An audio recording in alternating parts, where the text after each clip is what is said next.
नमस्कार, आप देख रहे हैं एनडीटीवी इंडिया और हमारी खास पेशकश के साथ मैं हूं अनंत भट्ट। भारत में 18वीं लोकसभा के लिए चुनाव अभियान अब और तेज हो चुका है।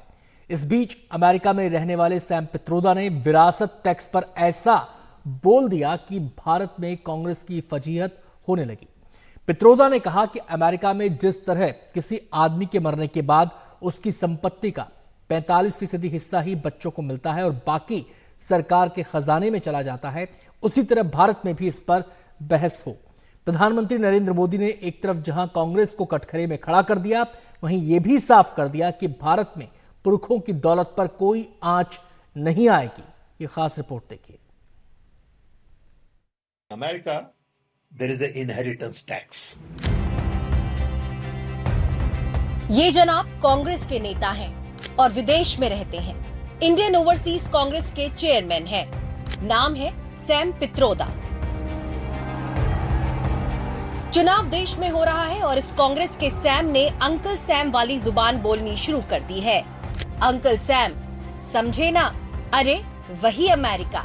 अमेरिका में जो टैक्स लगता है उसी टैक्स की दुहाई भारत के लिए भी कांग्रेस के सैम करने लगे। पहले इनका बयान सुन लीजिए। Let me tell you, in America, there is an inheritance tax. So if, let's say, one has $100 million worth of wealth, and when he dies, he can only transfer probably 45% to his children. 55% is grabbed by government. Now, that's an interesting law. It says, you in your generation made wealth. You are leaving now. You must leave your wealth for public. Not all of it, half of it. Which to me sounds fair. In India, you don't have that. If somebody is worth 10 billion and he dies, his children get 10 billion. Public get nothing. And law says, you get half of it. Public gets half of it. So these are the kind of issues people will have to debate, discuss. I don't know what the conclusion would be at the end of the day. America जाकर Satyanarayan Gangaram Pitroda Sam Pitroda बन गए। इनकी पहचान एक बड़े computer और techno सेवी की है। जब राजीव गांधी की सरकार थी तो इनकी तूती बोलती थी। मनमोहन सिंह की सरकार में पब्लिक इंफॉर्मेशन इंफ्रास्ट्रक्चर को लेकर प्रधानमंत्री के सलाहकार थे। तब भी इनका सिक्का चलता था, लेकिन बीच चुनाव में वो अमेरिका वाले कानून पर भारत में बहस कराने की हामी भरने लगे। यानी आपकी गाढ़ी कमाई का 45% हिस्सा आपको मिलेगा, 55% सरकार ले लेगी, तो आपका अनाज आपका नहीं होगा, आपकी 2 बीघा जमीन आपकी नहीं होगी, आपका एक अदद घर भी शायद आपका ना हो। प्रधानमंत्री नरेंद्र मोदी ने इसी मुद्दे को बीच चुनाव में उछाल दिया। उन्होंने कुछ समय पहले कहा था, और ये परिवार उन्हीं की बात मानता है। उन्होंने कहा था कि हमारा देश का जो मिडिल क्लास है, मध्यम वर्गीय लोग हैं, जो मेहनत करके कमाते हैं, उन्होंने कहा उन पर ज्यादा टैक्स लगना चाहिए। ये इन्होंने पब्लिकली कहा है। अब ये लोग उससे भी एक कदम आगे चले गए हैं। अब कांग्रेस का कहना है कि वो इनहेरिटेंस टैक्स लगाएगी, माता पिता से मिलने वाली विरासत पर भी टैक्स लगाएगी। आप जो अपनी मेहनत से संपत्ति जुटाते हैं, वो आपके बच्चों को नहीं मिलेगी, बल्कि कांग्रेस सरकार का पंजा उसे भी आपसे छीन लेगा। यानी कांग्रेस का मंत्र है कांग्रेस की लूट। कांग्रेस का मंत्र है कांग्रेस की लूट, जिंदगी के साथ भी और जिंदगी के बाद भी। जब तक आप जीवित रहेंगे, कांग्रेस आपको ज्यादा टैक्स से मारेगी, और जब आप जीवित नहीं रहेंगे तो आप पर इनहेरिटेंस टैक्स का बोझ लाद देगी।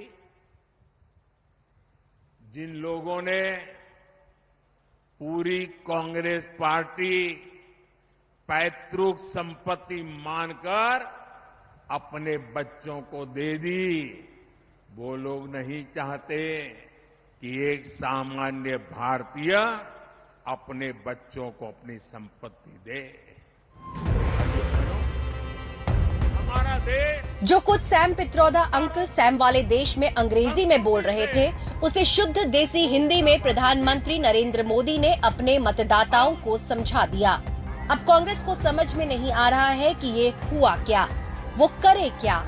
कांग्रेस की इस दुविधा पर बात करने से पहले आप ये समझ लीजिए कि विरासत टैक्स है क्या।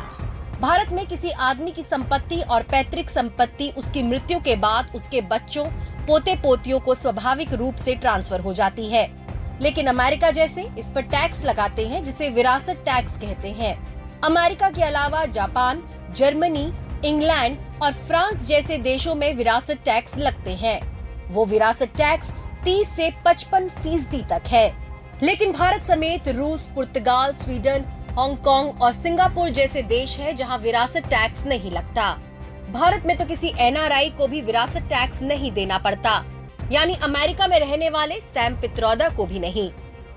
इसी सैम पित्रोदा ने अमेरिका में जो कुछ कहा है उसको इशारों इशारों में कांग्रेस के पूर्व अध्यक्ष राहुल गांधी पहले ही कह चुके हैं। पॉलिटिकल डायरेक्शन आपने मैनिफेस्टो में अच्छी तरह देख लिया है। आपने ही कहा कि मैनिफेस्टो क्रांतिकारी डॉक्यूमेंट है, उसमें एक्सरे है और उसमें जो इनकम इनइक्वालिटी नरेंद्र मोदी जी ने की है, थोड़ा सा पैसा कांग्रेस पार्टी का मैनिफेस्टो वापस 90% को देने जा रही है, थोड़ा सा। इसी बयान के संदर्भ में जब सैम पित्रोदा से पूछा गया तो वो अमेरिका के विरासत वाले टैक्स का हिसाब किताब लेकर बैठ गए। अब सैम के हिसाब किताब पर कांग्रेस को सफाई देने में मुश्किल हो रही है। इस मामले पे जो पित्रोदा जी ने कहा है वो उनकी राय है, पर भारतीय राष्ट्रीय कांग्रेस का पोजीशन नहीं है, इंडियन नेशनल कांग्रेस का पोजीशन नहीं है। ये जानबूझकर सनसनीखेज रंग दिया जा रहा है प्रधानमंत्री द्वारा, प्रधानमंत्री के सलाहकारों द्वारा, ताकि ध्यान मुद्दों से हटाया जाए। एक सांप्रदायिक रंग देने की कोशिश की जा रही है हमारे न्याय पत्र को भी, और जो मुद्दे हैं और जो बातें पित्रोदा जी ने कहा है उसको एक सनसनीखेज तरीके से कहा जा रहा है कि ये इंडियन नेशनल कांग्रेस का पोजीशन है। कांग्रेस ने सैम पित्रोदा से पल्ला तो झाड़ लिया, लेकिन ऐसा लगता नहीं कि कांग्रेस सैम पर कोई कार्रवाई करेगी। सैम पित्रोदा ने भी अपनी सफाई भर पेश कर दी है। उन्होंने लिखा, मैंने टीवी पर सामान्य बातचीत में केवल एक उदाहरण के तौर पर अमेरिका में अमेरिकी विरासत टैक्स का जिक्र किया था। क्या मैं तथ्यों का जिक्र नहीं कर सकता? मैंने कहा कि ये ऐसे मुद्दे हैं जिन पर चर्चा और बहस करनी होगी। इसका कांग्रेस सहित किसी भी पार्टी की नीति से कोई लेना देना नहीं है। फिलहाल तो ऐसा लगता नहीं है कि इस सफाई से मामला ठंडा पड़ेगा, क्योंकि अमेरिका की नीति पर भारत को चलाने और खासकर लोगों की संपत्ति में सेंध वाला टैक्स एक बड़ा चुनावी मुद्दा बनता दिख रहा है। इससे लोगों को ये लग सकता है कि विरासत टैक्स से उनकी छोटी छोटी कमाई पर भी बड़ा टैक्स लग सकता है। बाप दादा की पीढ़ियों की कमाई और संपत्ति अब विरासत ना होकर टैक्स का हिस्सा हो सकती है। एनआरआई में भी ये संदेश जा सकता है कि अब हिंदुस्तान में पैसा लगाना उनके लिए खतरे से खाली नहीं, जिसका असर अर्थव्यवस्था पर पड़ सकता है और इन सबसे आगे अराजकता का माहौल बन सकता है। इसको लेकर ही बीजेपी के तेवर बेहद तल्ख हैं और कांग्रेस सफाई की मुद्रा में दिख रही है। कांग्रेस पार्टी के बहुत खतरनाक इरादे देश के अंदर अब जन जन के घर के अंदर तक पहुंचते हुए दिखाई पड़ रहे हैं। किस प्रकार की चीजों के लिए, किस भावना से प्रेरित है, बहुत साफ हो गया। विदेशी मानसिकता से प्रेरित, जिसको भारत की विरासत से नफरत है, वो भारतीयों की विरासत पर गिद्ध दृष्टि डालकर बैठे। जान के साथ आपकी जान और माल दोनों खतरे में पड़ने की गारंटी, ये गारंटी कांग्रेस ने अपने चुनाव घोषणा पत्र से साफ कर दी। देखिए, चुनाव जो भाजपा के बड़े बड़े नेता हैं, प्रधानमंत्री जी इंक्लूडेड, उनके व्यवहार से ये लग रहा है कि चुनाव उनके पक्ष में नहीं जा रहा है, क्योंकि वो ऐसा लगता है कि बौखलाए हुए हैं, बहकी बहकी सी बातें कर रहे हैं, पता नहीं कौन से मुद्दे उठा रहे हैं। रोज सुबह उठ के कोई नया मुद्दा उठा रहे हैं जिससे कोई ताल्लुक नहीं है जनता का, मतलब उसको, और इस हद तक अब चले गए हैं कि अपने आप नए नए मुद्दे ऐसे निकाल रहे हैं, झूठ बोल रहे हैं लोगों को, और लोगों को गुमराह करने की कोशिश, डराने की कोशिश हो रही है। और मुझे लग रहा है कि ये सब जो शुरू हुआ है फर्स्ट फेज की पोलिंग के बाद, मुझे लग रहा है कि शायद इनको लग रहा है कि ये रुझान जो है इनके पक्ष में नहीं जा रहा है, इसलिए ये ऐसा कर रहे हैं।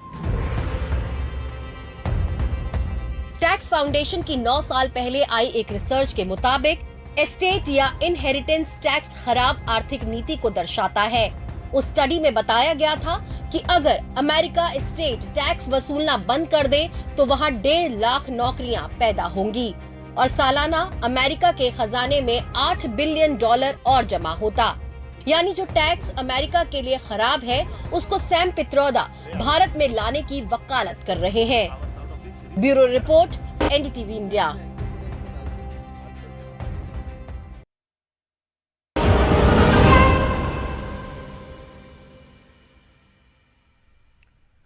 सैम पित्रोदा के बयान ने कांग्रेस की मुश्किलें बढ़ा दी हैं। इस बीच प्रधानमंत्री मोदी ने मंगलसूत्र और संपत्ति को लेकर कांग्रेस को घेरना जारी रखा है। वहीं कांग्रेस पर यह भी आरोप लगाया है कि वो पिछड़ों दलितों का आरक्षण छीनकर मुसलमानों को देना चाहती है। देखिए हमारी खास रिपोर्ट। –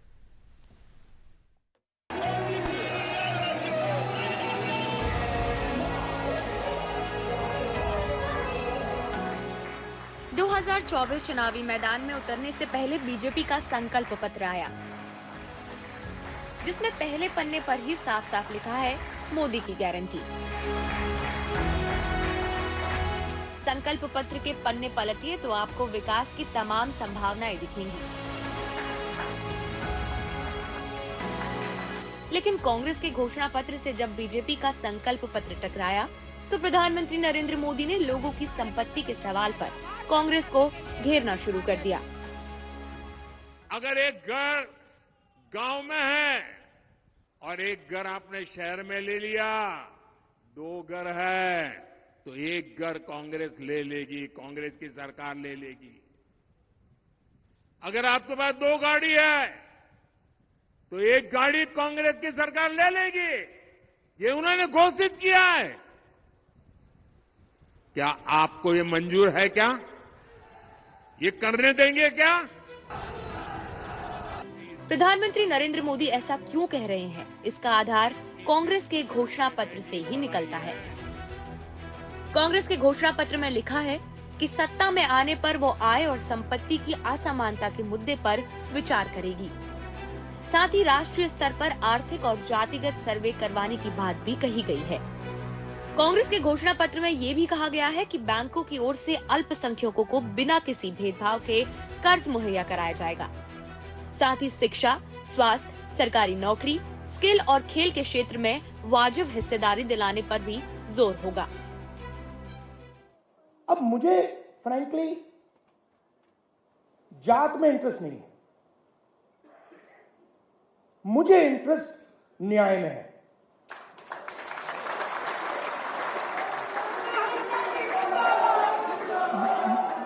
मैं सिर्फ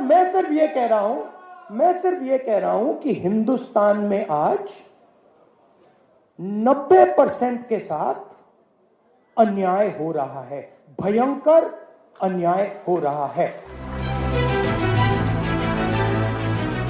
कांग्रेस के घोषणा पत्र को ही बेस बनाकर प्रधानमंत्री नरेंद्र मोदी ने महिलाओं के मंगलसूत्र का मुद्दा भी उछाल दिया। मेरी माताओं बहनों की जिंदगी में सोना वो सिर्फ शो करने के लिए नहीं होता है, उसके स्वाभिमान से जुड़ा हुआ है। उसका मंगलसूत्र वो एक सोने का कीमत का मुद्दा नहीं है, उसके जीवन के सपनों से जुड़ा हुआ है। तुम उसे छीनने की बात कर रहे हो अपने मैनिफेस्टो में। मंगलसूत्र भारत में महिलाओं के सुहाग की निशानी है। ये सोने का बनता है और बेहद पवित्र माना जाता है। प्रधानमंत्री नरेंद्र मोदी ने इसके जरिए आधी आबादी को लक्ष्य किया है। बीजेपी और कांग्रेस में अब इस मंगलसूत्र और सोने को लेकर भी जंग छिड़ी हुई है। बताना चाहता हूं कि हमारे यहां ये परंपरा है, हमारे यहां सोना कोई एसेट नहीं है। ये फॉरेन के माइंडसेट से बाहर आइए। पिछले 2 दिनों में अब ये शुरू हुआ है कि कांग्रेस पार्टी चाहती है कि आपके मंगलसूत्र और आपका सोना आपसे छीन ले। 70 सालों से ये देश स्वतंत्र है। 55 सालों के लिए कांग्रेस की सरकार रही है। किसी ने आपसे सोना छीना, आपके मंगलसूत्र छीने। इंदिरा गांधी ने अपना सोना, जब जंग हुई थी, अपना सोना देश को दिया। मेरी मां का मंगलसूत्र इस देश को कुर्बान हुआ है।